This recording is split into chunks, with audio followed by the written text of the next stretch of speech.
దేహాత్మ భావన ఉంటేనేమో బంధము, దేహాత్మ భావన పోయి స్వరూప జ్ఞానం కలిగితేనేమో ముక్తి మోక్షము అని పెద్దలు చెబుతున్నారు.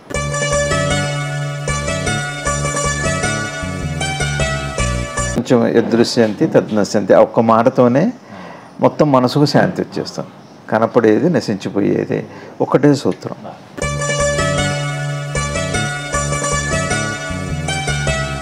మోహము అంటే మనసు ఆ క్రియతో, ఆ అనుభవంతో, అనుభూతితో సంపర్కం పెట్టుకొని దానికోసమే పరితపిస్తే దానికి మోహం అని పేరు.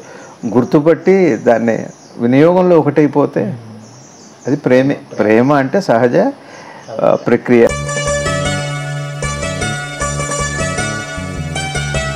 ద్రష్టకి దృక్కుకి దృశ్యానికి మధ్య ఉన్న ఆ క్రమణిక సంబంధము సరిగా అర్థం కాకపోతే, ఆ పరిణామం అర్థం కాకపోతే అక్కడ మనసుకి ఘర్షణ, సంఘర్షణ, హింస, బంధనము, మోహము ఇట్లాంటివన్నీ వస్తున్నాయి.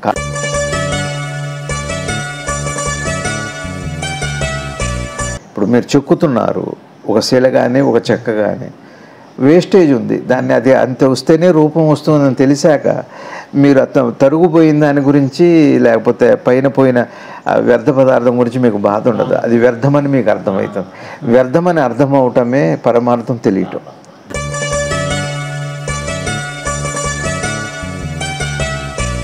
ఒకటి అంతర్ముఖం అవటం కంటే, అంటే ధ్యానం చేయటం కంటే కూడా పరిపరి విధాల పోయే మనసుని ఆ ఆకర్షణని అర్థం చేసుకోవటం, అట్లానే ఈ దృశ్యమాన ప్రపంచాన్ని అంటే జాగృత అవస్థను అర్థం చేసుకుంటే సాధన పదింతలు అవుతుంది. ఇవి ఆపమని కాదు, విగ్రహారాధన, నామజపం, స్మరణ ఇవి ఆపమని కాదని నా ఉద్దేశం. ఇంకా తేలిగ్గా సాధకుడు ఉత్తీర్ణుడవుతాడు.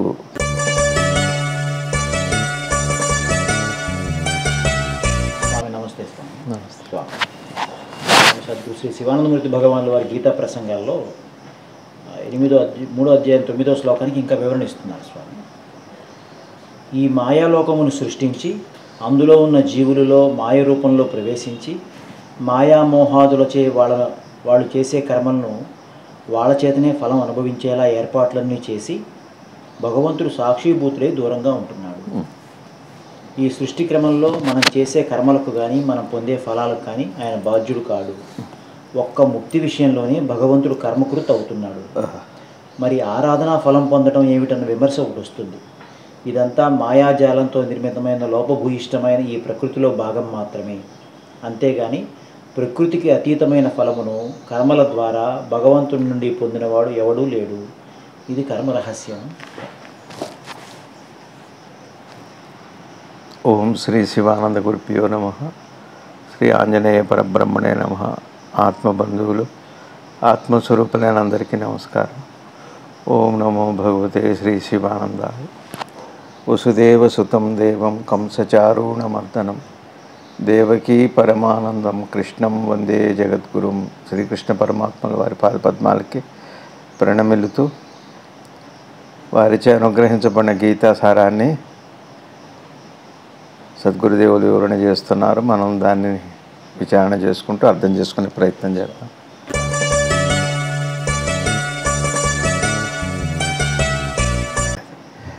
ఇది ఇవాళ మనం మాట్లాడుకునేది కొద్దిగా అనేక విషయాల సారం. ఇది వేదాంత సారం కూడా. అంటే మొత్తం మన జీవన విధానంలో ఒకసారి మనం అక్రమణిక గుర్తుపెట్టుకుంటే, గుర్తు తెచ్చుకునేటట్టయితే ఉనికి, చైతన్యము, మనసు అనే ఆ విధానంలో ఉనికి చైతన్యం అవటం, చైతన్యం మనసుగా మారటం, ఇది ఉనికి చైతన్యం అయిన తర్వాత ఉనికి చైతన్యం మధ్య ఎప్పుడైతే ఆ చైతన్యాన్ని అంటే సృష్టి ఏర్పడుతుంది అప్పుడు గుర్తుపడతాం కదా, ఆ ఎరుకలోకి వస్తుంది. ఆ ఎరుకలోకి వచ్చిన క్షణాన్నే మనసు అంటున్నాము. అదే పెద్దలు జ్ఞానులు ఏమంటున్నారంటే ద్రష్టకి దృశ్యానికి మధ్య, దృశ్యం అంటే చైతన్యమే, దృశ్యానికి మధ్య మనసు ఉంటుంది. అదే మనసు అంటే. అంటే ఏంటి? దృశ్యము యొక్క ఎరుక ద్రష్టకి కలిగేటట్టయితే దాన్నే మనసు అయింది కదా. ఇక రెండోది మాయ అనే పదం కూడా ఒకటి వచ్చింది. మాయ అంటే అర్థం ఏంటంటే ఎప్పుడైతే మనసు అంటూ వచ్చిందో అపార్థం ఉన్నంతసేపు అది మాయగా పిలువబడుతుంది. అపార్థం పోయి ఎప్పుడైతే అది జ్ఞానం కింద మారిందో ఇంకా మాయ అనేది ఉండదు. ఇక ద్రష్ట దృక్కు దృశ్యం అనేది ఒకటి ఉంటుంది. ఇది మనం బాగా అర్థం చేసుకోవాలి. ఇకపోతే మాయని మనం చెప్పుకున్నాం చాలాసార్లు కూడా. మనసే మాయ, మనసే బంధము, మనసే మోక్షం. మనసు అంటే ఏంటి? మనసు అంటే దృశ్యం ఎరుకలోకి వచ్చినప్పుడు, అంటే చైతన్యం ఎరుకలు. చైతన్యం ఎరుకలోకి రావటంలోనే ద్రష్ట దృక్కు దృశ్యము, జగత్తు జీవుడు ఈశ్వరుడు అనేటువంటి ఆ క్రమణిక అంతా కూడా ఎరుకలోకి వస్తుంది. అందులో ముఖ్యంగా ఈ శరీర సంబంధమైన ఎరుక, శరీర స్పృహ అంటే దేహాత్మ భావన ఎరుకలోకి వస్తుంది. దాన్ని మూలమాయ అని అన్నారు. మూలమాయ అది. ఇది బాగా గుర్తుపెట్టుకోవాలి. ఇక్కడి నుంచి మాయ యొక్క పదం, ఇక దాని కదలిక, దాని అడుగు మొదలైంది. అందుకని పెద్దలు ఏం చెబుతారు అంటే, జ్ఞానులు దేహమే ఉన్నంతకాలం సందేహం ఉంటుంది అని అన్నారు. దేహమే సందేహము అని, దేహం అనే భావన మాయ అని, అంటే దేహాత్మ భావన పోయిన తర్వాత మాయ బంధించదు అని, దాన్నే జ్ఞానము అని, ముక్తి అని, ఇట్లాంటి అనే పదాలు దాన్ని మనకి పెద్దలు వివరణ చేశారు తాత్పర్యంగా. ఇది మనం మననం చేసుకోవాలి. బహుశా స్పష్టత కాబట్టి మాయ అది. ఇప్పుడు జీవుడు ఎవరు? జీవుడు ఎవరు? మాయ కాదు. మాయ కాదు. మాయ ఎవరికి? మనసుకి, ద్రష్టకి దృశ్యానికి మధ్య దృశ్యము యొక్క ఎరుక ఆ ద్రష్టకి ఉనికికి కలిగినప్పుడు అప్పుడు ఏమవుతుంది? ఆ మనసు అయింది కదా. ఆ మనసునే మనం ఏమంటున్నాం? మాయ అనేటట్టయితే, మనసే మాయ అయితే, ఇప్పుడు ప్రస్తుతానికి ఈ వ్యవహారిక జగత్తులో జాగృత అవస్థలో స్వప్నావస్థలో జీవుడుగా పిలువబడుతూ మాయమోహితుడై జీవుడైనప్పుడు అన్నారు. ఇప్పుడు ప్రస్తుతం జీవుడు అంటే దాన్నే అన్నారు. ఆ మనసునే జీవుడుగా పిలువబడింది. అసలు దాని స్వరూపం ఉనికి అయినా ఆత్మ అయినా జీవుడుగా పిలువబడి మార్చబడలేదు. అట్లా దాని స్వరూపం అదే, పూర్వస్వరూపం. కానీ అపార్థం చేత, ఈ సంపర్కం చేత, సంబంధం చేత, ఇది బాగా మనం మనసులో పెట్టుకోవాలి.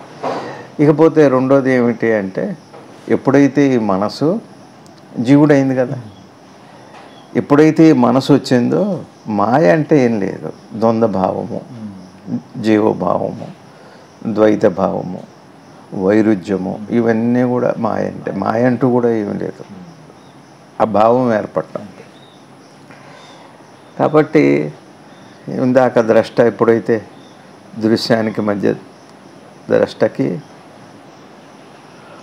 దృశ్యానికి మధ్య దృక్కు అంటే ఆ మనసు ఏర్పడిందో అది జీవుడైంది అన్నాం కదా. ఎప్పుడైతే జీవుడైందో ఇంకా దానికి అది మాయ అని పేరు.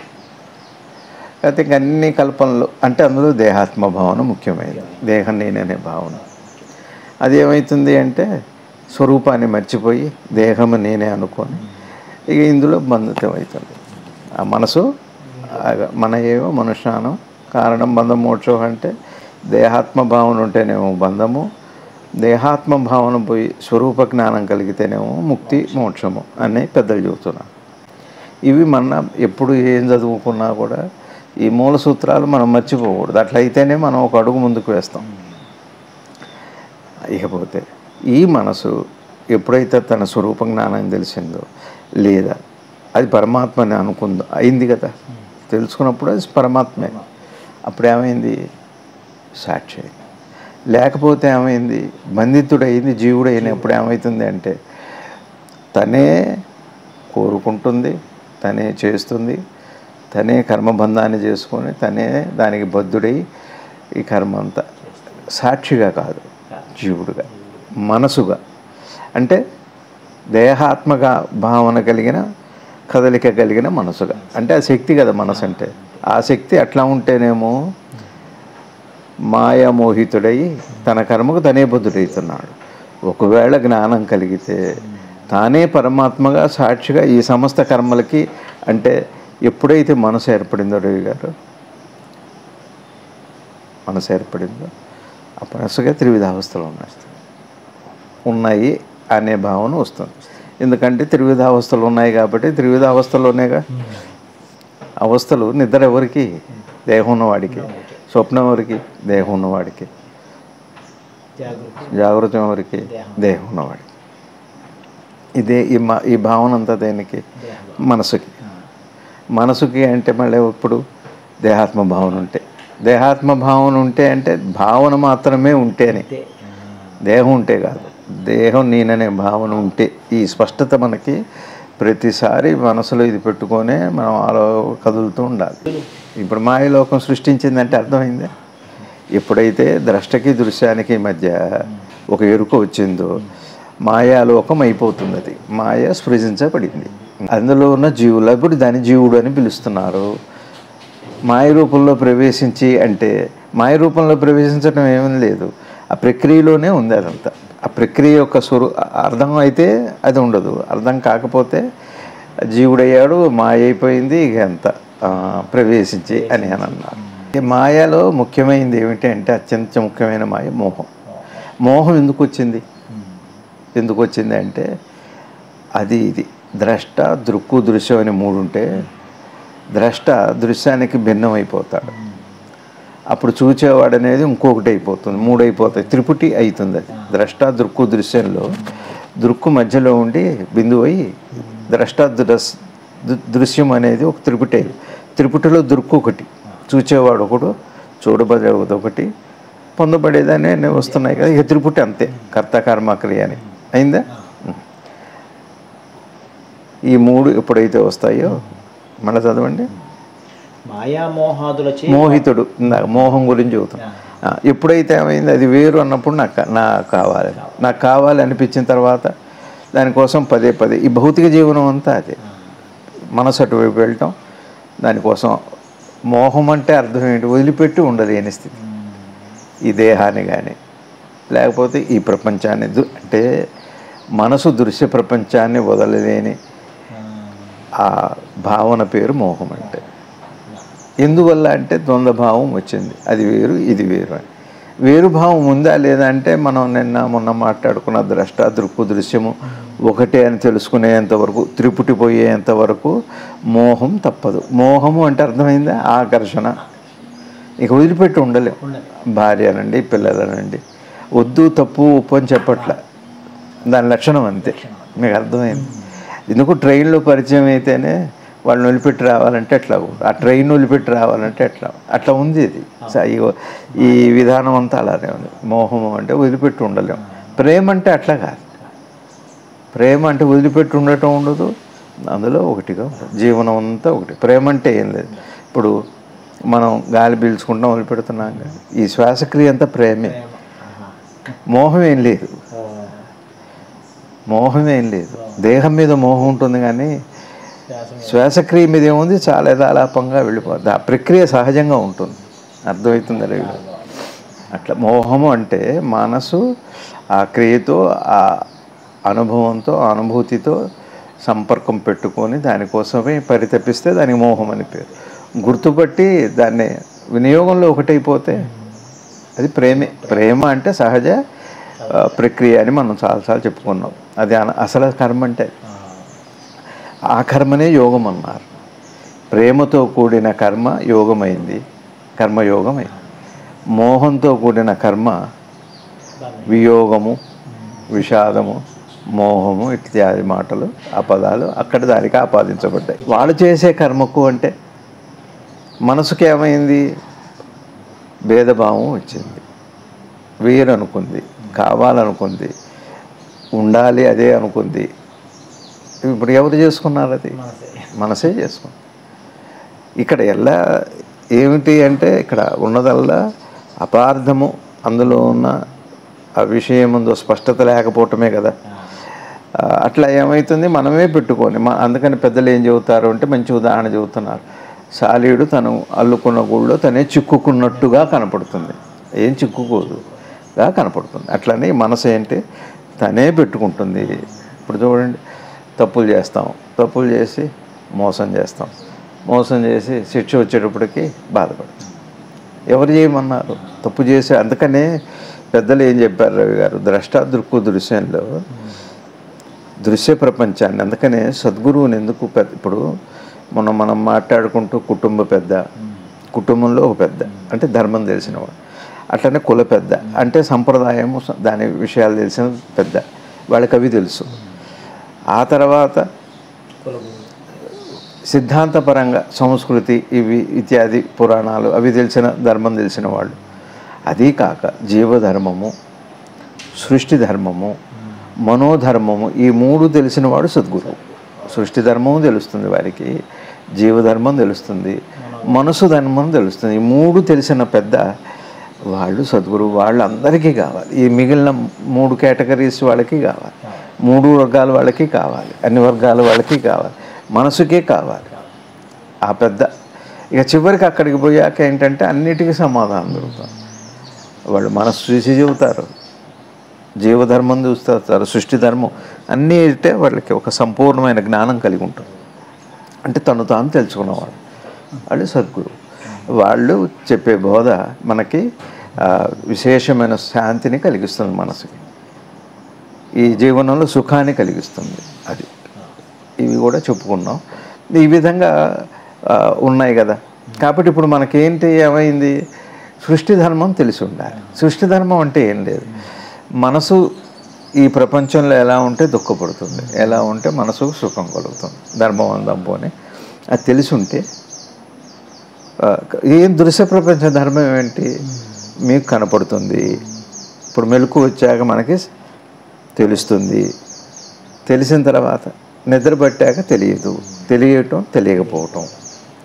తర్వాత కొంతసేపు సంబంధంలో ఉంటాం, కదిలి వెళ్ళిపోతుంది. రెండోది కనపడుతుంది, కదిలి వెళ్ళిపోతుంది, అదృశ్యం అవుతుంది. దృశ్యము కొంతసేపు, దాంతో సంబంధము, ఆ తర్వాత అదృశ్యం అవటమేగా ఇది మెలకు అంతా. ఇప్పుడు మీరు నేను కనపడుతున్నా, తర్వాత కొంతసేపటి తర్వాత కదిలి వెళ్ళిపోతా, ఆ తర్వాత పూర్తిగా అదృశ్యం అయిపోతారు మీరు నేను. ఇంతేగా, ఇంకా దృశ్యం యొక్క లక్షణం కూడా తెలిసి ఉండాలి. ఇది కేవలం దీన్ని మాత్రమే తీసుకొని తత్వబోధ చేసిన పెద్దలు ఉన్నారు మన సంప్రదాయంలో. మన హిందూ సనాతన సంప్రదాయంలో కేవలం ఇంతవరకే తీసుకొని చెప్పిన వాళ్ళు ద్రష్టలు ఉన్నారు. ఇంచాలి, ఇంకా వేరే మాటలు ఉపయోగించరు. ఈ దృశ్యం ప్రపంచం యదృశ్యంతి తద్నశ్యంతి ఒక్క మాటతోనే మొత్తం మనసుకు శాంతి వచ్చేస్తాం. కనపడేది నశించిపోయేది ఒకటే సూత్రం. అది అర్థమైపోతే కొంతవరకైనా అప్పుడు ఏమవుతుంది, మనం దాంతో సంబంధం ఎట్ట పెట్టుకోవాలో మనసుకు వస్తే అప్పుడు అలా పెట్టుకోవటం వల్ల మనసుకు శాంతి వస్తూ, ఆ తర్వాత అప్పుడు ఏం చేస్తాం, సంబంధం వద్దని చెప్పట్లా, ఇది అబద్ధం నిజం అని చెప్పరు. ఆ పెట్టుకున్న సంబంధంలో ఉన్న 4 రోజులు ఉన్న శాంతిని అనుభవించి వెళ్ళిపోతాం. దుఃఖ పెట్టదు, అది మోహం కాదు. అర్థమైంది ఎందుకు, లక్షణం అర్థమైందిగా, కనపడిపోవటం అనేది అర్థమైంది కదా, బాధ అర్థమైంది కదా. ఇది తెలిసి ఎరిగిన మనసు ఏం చేస్తుంది, ఇక అప్పుడు వ్యవహారిక ప్రపంచంలో, అది కుటుంబంలో కానీ జీవనంలో కానీ ఇది చూసారా రవి గారు. ఇప్పుడు మనం ఏం చేస్తున్నాం, ఇప్పుడు మన పిల్లలు అవ్వచ్చు, భార్య అవ్వచ్చు, భర్త అవ్వచ్చు, ఉద్యోగం అవ్వచ్చు, వ్యాపారం అవ్వచ్చు, వస్తువు సంపద ఏదన్నా కానీ సరే ఉంటున్నాయి సంబంధంలో, దృశ్యమాన ప్రపంచంలో, జాగృతంలో. కానీ వాటి ఎందుకు మోహం చేత మనం ఏం చేస్తున్నాం, వదలలేక మనం అప్పుడు ఏం చేస్తాం, భవిష్యత్తు ఇట్లా ఉండాలని నిర్ణయిస్తాం, ప్రకృతిని మార్చే ప్రయత్నం చేస్తాం, పరిస్థితులు మార్చే ప్రయత్నం చేస్తాం. ఈ ప్రయత్నంలో ఘర్షణ, హింసాత్మకంగా మనసు తయారవుతాం. జరగట్లే ఇక్కడ. పిల్లలు తల్లిదండ్రులు చంపటం, అట్లనే అక్రమ సంబంధాలు లేవండి, వ్యసనాల్లో కానీ, లేకపోతే జీవనంలో, కుటుంబ వ్యవస్థలో భార్యాభర్తల మధ్య, అత్త కోడల మధ్య రకరకాలుగా ఇంత సంఘర్షణ, హింస ఎందుకు వస్తుంది అంటే మోహం చేతనే, ప్రేమ చేత. ప్రేమ అంటే ఏం లేదు, సరైన పవిత్రమైన సంబంధం అంతే, జీవన విధానం.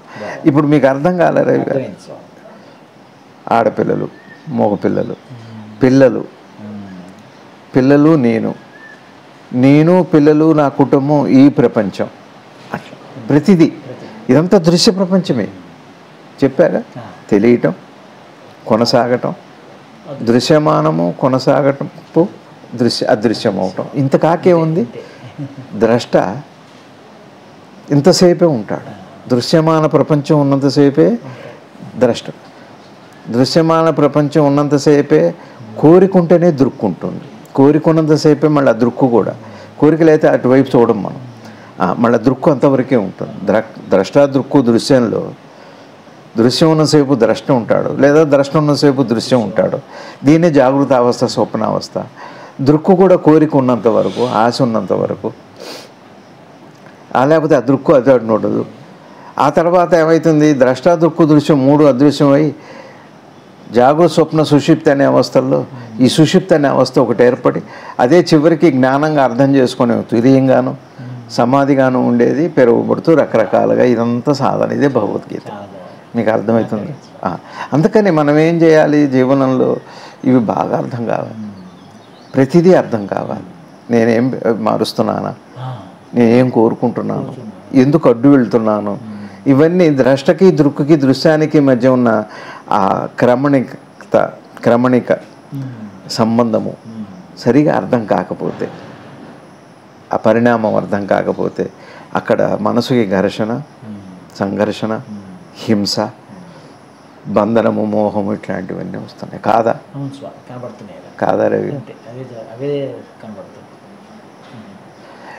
ఇది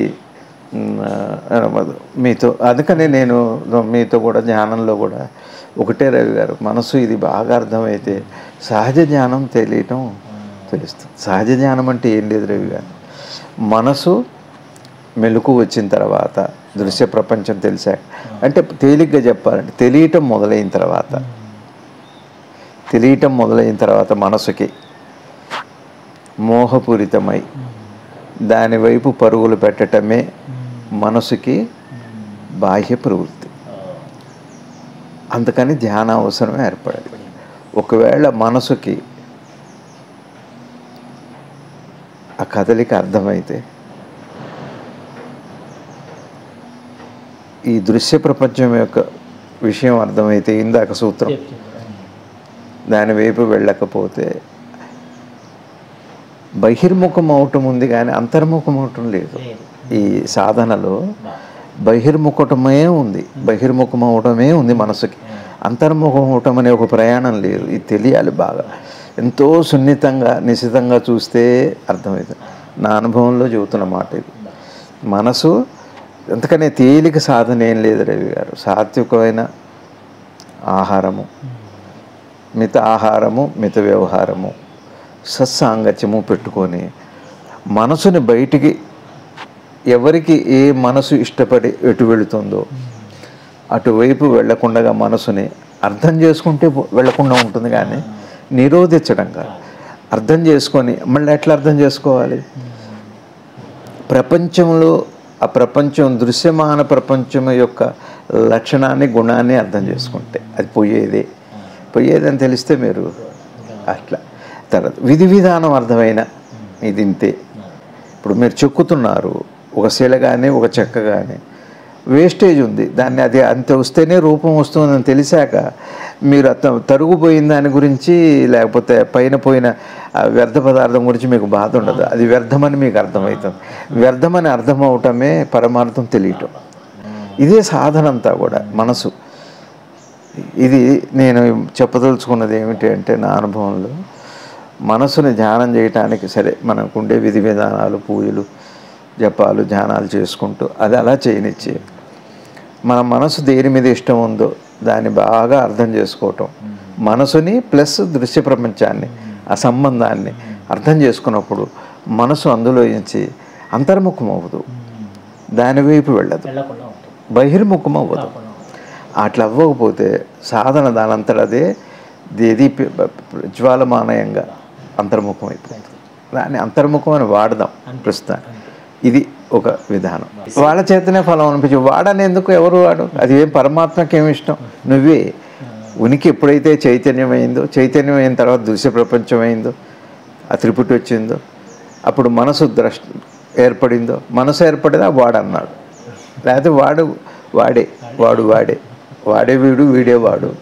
వాడు చేత అంటే ఈ దేహాత్మ భావం చేత వాడయ్యాడు, వాడికి అట్లా పర్మనెంట్గా వాడుగానే ఉన్నాడు జీవుడుగా, అందుకని వాడి చేత అని. అంతే కదా గారు. ఇప్పుడు మన మాట వింటూ ఇంట్లో చక్కగా హాయిగా ఏకాత్మ భావంతో ఉన్నంతకాలం నా వాడే. ఒకసారి అభిప్రాయ భేదాలు వచ్చాక వాడి కర్మని వాడనే వాడతారు.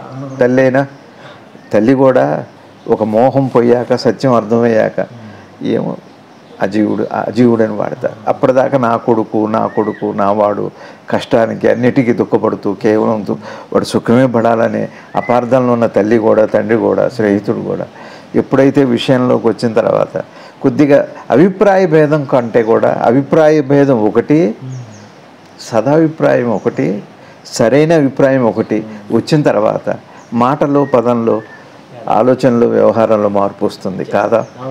ఏం రవి గారు? వాడు చూసుకుంటాడులే, ఎదిగాడు కదా వాడు చూసుకుంటాడులే, వాడైపోయి అప్పటిదాకా నేను నాది అంటాం. ఇదే ఇప్పటిదాకా వేదాంతం ఏమైంది, ఉనికి చైతన్యమయ్యేంత వరకు వాడే వీడు ఎప్పుడైతే మధ్యలో మనసు వచ్చి సంబంధం పెట్టుకొని ఒక భేదభావం వచ్చిన తర్వాత ద్వైత దృష్టి వచ్చాక వాడైపోయిగా అంతే. ఇక వాడనే ఈశ్వరుడు, ఇక వాడనే వాడతాడు. నువ్వే అది. ఎందుకు మీరు జాగృతాన్ని ఎట్లా వాడుతున్నారు? నేను ఆ పని చేశా, నేను ఈ పని చేశా. స్వప్నాన్ని ఏం వాడుతున్నారు?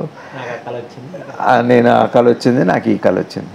నిద్రకి నాకేం తెలియదు అని అంటున్నాడు. అక్కడ నేను లేదు. ఇక ఈ రెండింటి వరకే ఇక్కడ నేను లేను, ఆ రెండింటికి నేనని వాడుతున్నారు కదా. ఇక్కడ కూడా అక్కడ మన వాడటానికి ఏం లేదు. నా నిద్ర అంటానికి ఏముంది? నా నిద్రని ఎప్పుడు అనాలంటే నేను విడిగా ఉండి చూస్తే. నా స్వప్నంని వాడుతున్నా, నా జాగృతం నా నిద్రని వాడినది, నేను విడిగా లేను కదా, కొంచెం నిశ్చితంగా చూస్తే అట్లా. వాడు జీవుడు ఎప్పుడయ్యాడంటే నేనే పరమాత్మనైనా సుషిప్తిలో, స్వప్నంలోకి జాగృతంలోకి వచ్చాక నేనే జీవుడిని అయిపోయి నేనే విడిపోయా, నేనని వాడుతున్నా కదా. అది అనుభవించేలా ఏర్పాటు చేసి సాక్షిభూతుడై భగవంతుడు. సాక్షిభూతుడై అంటే ఇప్పుడు మీరే సాక్షి అయిపో. అర్థమైతేనేమో మీరు సాక్షి, అర్థం కాకపోతే ఏమవుతారు?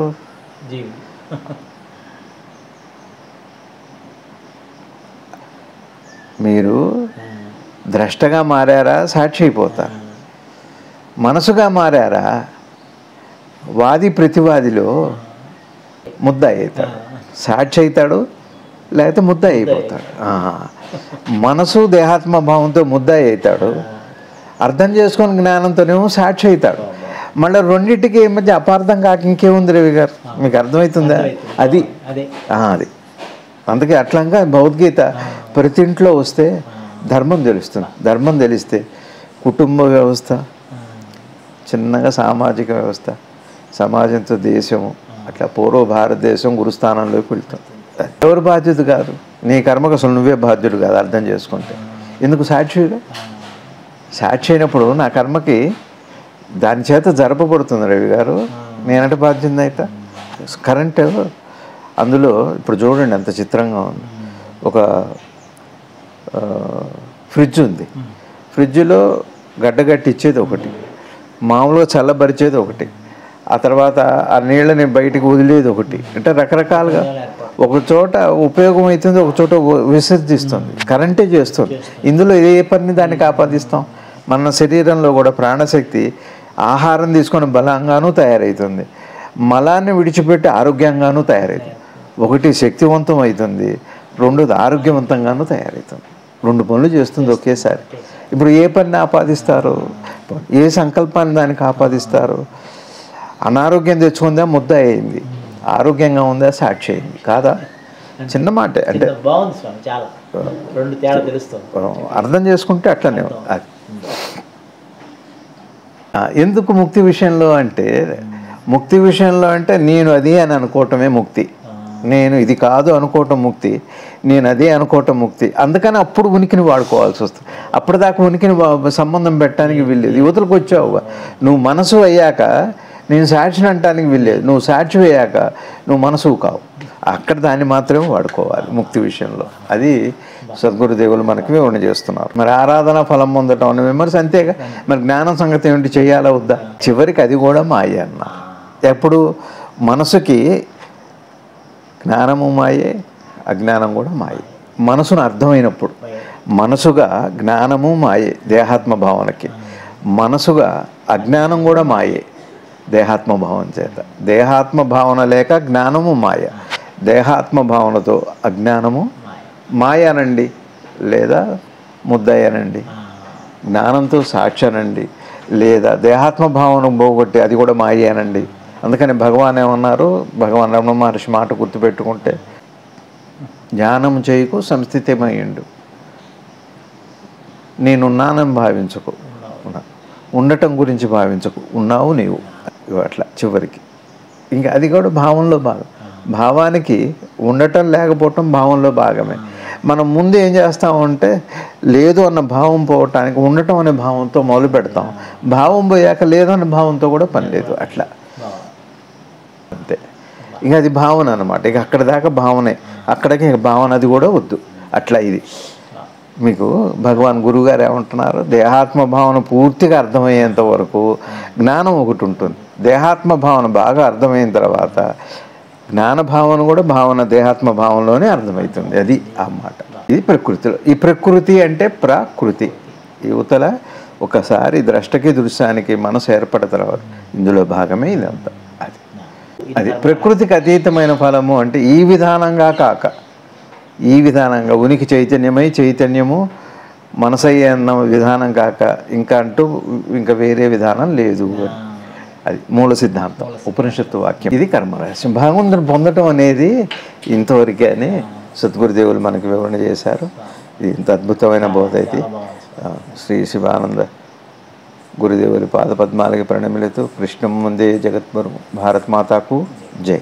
ఇందాక నేను వివరించినట్టుగా ఒకటి అంతర్ముఖమవటం కంటే, అంటే ధ్యానం చేయటం కంటే కూడా పరిపరి విధాల పోయే మనసుని ఆ ఆకర్షణని అర్థం చేసుకోవటం, అట్లానే ఈ దృశ్యమాన ప్రపంచాన్ని అంటే జాగృత అవస్థను అర్థం చేసుకుంటే సాధన పదింతలు అవుతుంది. ఇవి ఆపమని కాదు, విగ్రహారాధన నామజపం స్మరణ ఇవి ఆపమని కాదు నా ఉద్దేశం. ఇంకా తేలిగ్గా సాధకుడు ఉత్తీర్ణుడవుతాడు. అందరికీ నమస్కారం. అయిపోయింది.